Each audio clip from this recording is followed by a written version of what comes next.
I've, as a landscape architect, been so excited to hear about seeds all night long. It's been fantastic. I love this. But for a second, I want you to imagine holding a seed in your hand. It looks small, insignificant even. But the moment you press that seed into the soil, you are not just planting a future plant. You are setting an entire system in motion. Moisture gathers.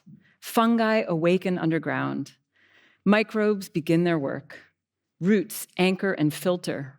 Leaves emerge, pulling carbon from the air, shading the ground, slowing the flow of water.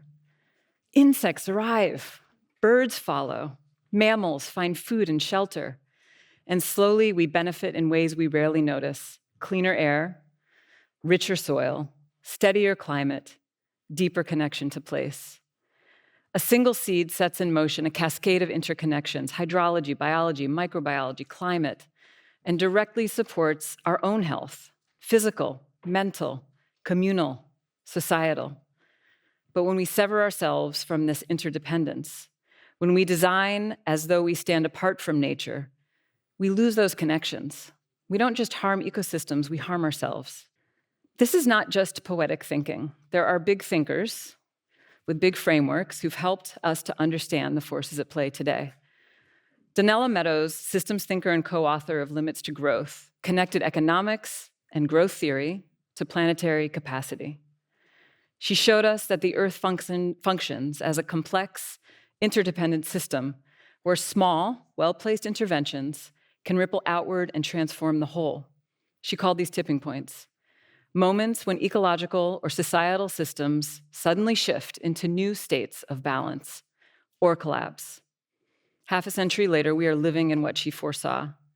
But she also offered hope. Her work reminds us that understanding these tipping points gives us agency.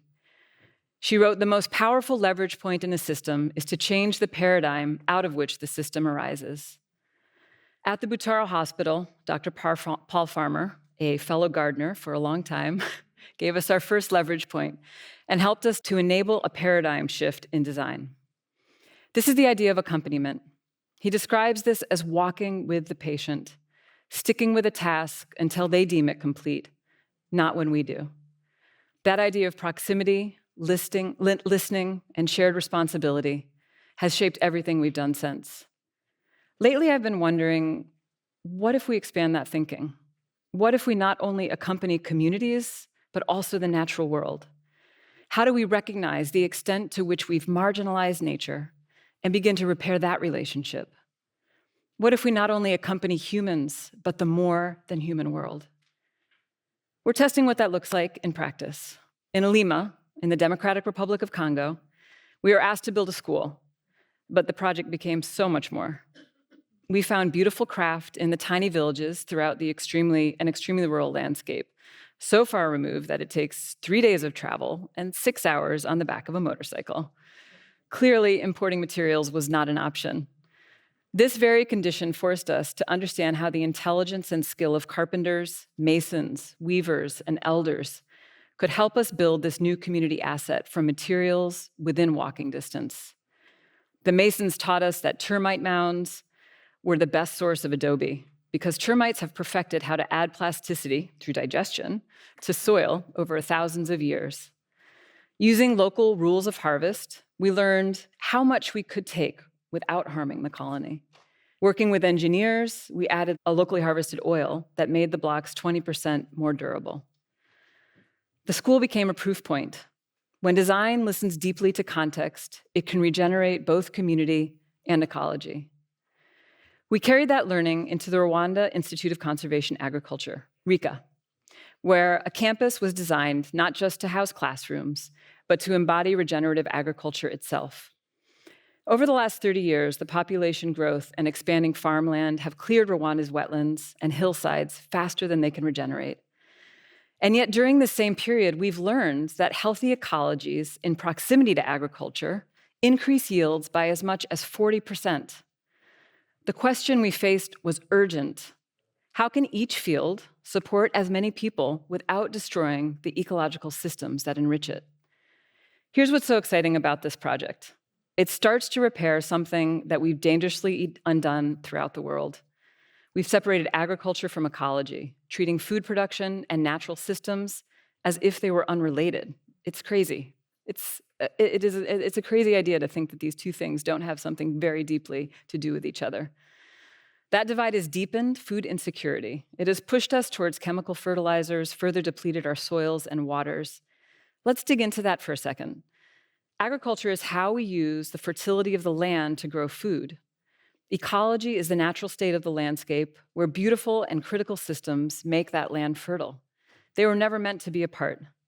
The health of one depends entirely on the health of the other. This is One Health, the idea that human, animal, and ecological health are inseparable. At RICA, you see that everywhere you turn.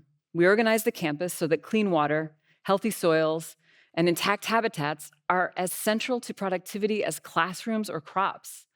Students move through a living model of regeneration where the health of people and the planet are one. Each building extends the intelligence of the landscape, catching rainwater, drawing breezes, and built from local stone, soil, and timber. Constructed by Rwandan cooperatives using low-carbon renewable materials, the campus became both infrastructure and education, proof that beauty, equity, and ecology can emerge from the same act of making. The campus now functions as farm, nursery, arboretum, watershed, and habitat, an education in abundance. But for me, one of the most exciting examples came at the Ellen DeGeneres campus of the Dian Fossey Gorilla Fund. Here we are asking, what could a single degraded plot of land be, how could that become a campus that could actually proliferate biodiversity? To figure this out, we worked alongside primatologists and biologists and botanists who knew the forest like family. We combed through hundreds of species from 5 ecologies that silverback gorillas rely on for their food and their shelter. And from that list, we identified 120 framework species, those first anchors of life that could jumpstart restoration, inviting birds, small mammals to carry the rest of the seeds. With the community, we identified and collected specimens of each of these plants, some from within the park and some from intact forests in the region. And from these, we propagated and planted over 250,000 plants on the site. But the best part was Nsei's scientific skepticism. Though he's a biodiversity researcher, he still doubted that such a small plot, only 12 acres, could yield any measurable biodiversity gain.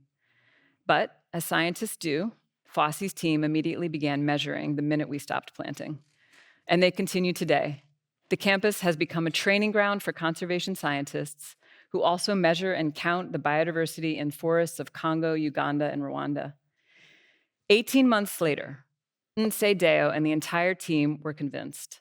52 bird species, small mammals, endemic amphibians had returned, including some of the rarest, and 95% of the plants are still intact. Like our McKinnon shrike, this is a highland forest species, but is rarely seen outside the intact forest corridors. The fact that it came back to our site was proof that things were working out. Birds, pollinators, and plants returned faster than anyone expected. What was once barren became a thriving ecosystem. This was the proof we've been waiting for, that regeneration doesn't take centuries. It can happen in far less than 1/10 of the time it took to degrade.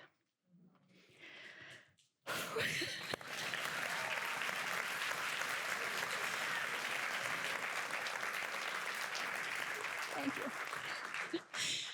But proof doesn't only live in data. It lives in people. This is John Baptiste, and he always looks like this.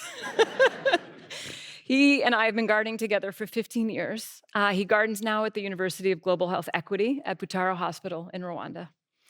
For him, gardening wasn't just maintenance, it was healing. He saw tending the landscape as a way of caring for patients, for staff, and families alike. Because of his attentiveness, the hospital leadership wanted him to oversee the maintenance team, but he said no. His calling was the land. The act of planting, pruning, and caring for the earth was his way of restoring health. What's remarkable is that he followed us, literally across Rwanda. He joined new projects wherever we were working. He didn't have to. He believed that by tending to the land, he was tending people, communities, futures. Jean-Baptiste taught me that caring for the earth and caring for each other are, in the end, the same act. That is the radical hope. Design is not about minimizing harm. It is about maximizing abundance. Every time we put a seed in the ground, every time we design with humility and imagination, every time someone like Jean-Baptiste tends the landscape, we are dreaming the world that we want into existence. This is how we cultivate hope, through stories of proof, through evidence of repair, through the reminder that healing is possible. In the race to address the climate and nature crisis, we are not powerless. Each of us, scientist, builder, storyteller, citizen, has a role to play. We each have levers to pull. We can be the planters of systems, the cultivators of new paradigms, and, if we choose, the designers of a more abundant world. Thank you.